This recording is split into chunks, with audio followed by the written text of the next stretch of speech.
Hello, welcome to Old Nerd Reads His Marvel Comics in Order. This is episode 69. This time I read The Invaders, number 10, the November 1976 issue. This guy's in pretty nice condition. I give it a fine plus anyway. A little stain back here on the back cover.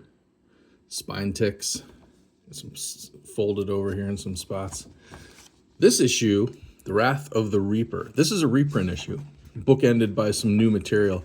I believe we were running out of time probably in the editorial department, in the writing department. Roy Thomas didn't have time, I think, to come up with a brand new story. So there's just these first two pages taking Union Jack to the hospital after his fight with Baron Blood last issue, where he got his legs crushed. But then they reprint this, Captain America number 22 from January 1943. So you're talking, 34 years in the past when this came out in 1976? So holy cow, it's hard to believe. I mean, 34 years old back then was quite a bit. Now, holy mackerel, it's 80 years in the past, right? Holy cow. But this is a cool little story. Who wrote this? Does it say who wrote it? Does it say who wrote it? I don't think they did back in those days. They wouldn't put it they wouldn't have like a title. It probably says in the back. I forget now who wrote it and who did the artwork. Very, very good story though. Very timely story. It's about Hitler sending this Grim Reaper character as an operative from Nazi Germany. He's part of the Nazi Party. Hitler sends him to America to subvert Americans into socialist ideology. Very, very topical for modern times, don't you think? So that's what he does. He has rallies, and he gets the people all into thinking that there's no consequences for crime. Huh? Sounds a lot like today, right?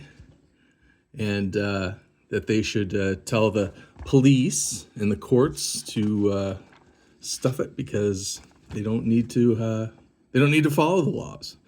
And Captain America has to stop this from going on. And he almost doesn't, because he goes to attack.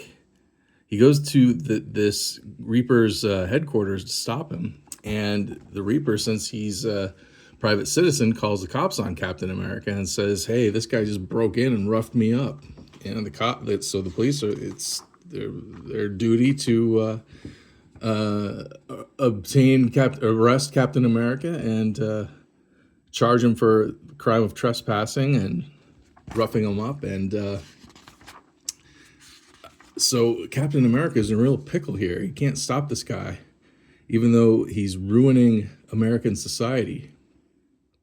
So I'm imagining stuff like this was going on back then, before World War II. And that's probably how this story came about. I feel like that's the same kind of thing that's going on today, a lot of it. And so this story is very, very, very topical. An 80-year-old story.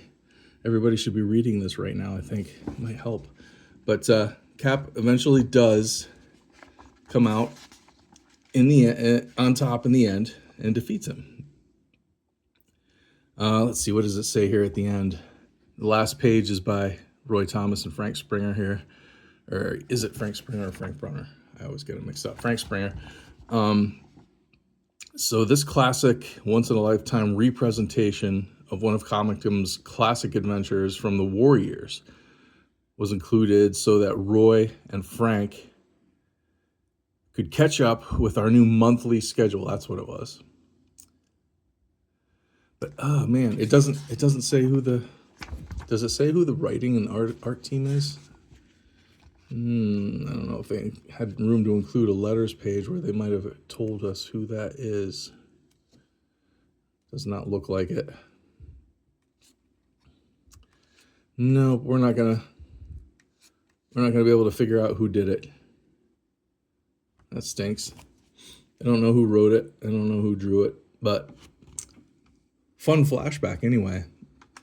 Yeah, there's quite a bit of that going on having to put some reprints in to keep up with the schedule at Marvel at this time. They had a lot going on, I guess, but that was a great story. Actually, a lot of times reprints of old stories are even more lame than current ones, but that one was very good, I thought. Yeah, Invaders number 10. What do you think? If you know who wrote and drew that particular issue, please comment it down below. And if you like these kind of videos, I do this series called Old Nerd Reads His Marvel Comics in Order, where I am reading my collection of Marvel comics. And I do a video for each one. I read them in publishing date order, and I'm putting out a video each time I do. I also do videos on Blu-rays and books and physical media type stuff. So if any of that sounds good, please subscribe, like and share this video if you would. Thank you so much for watching. See you next time.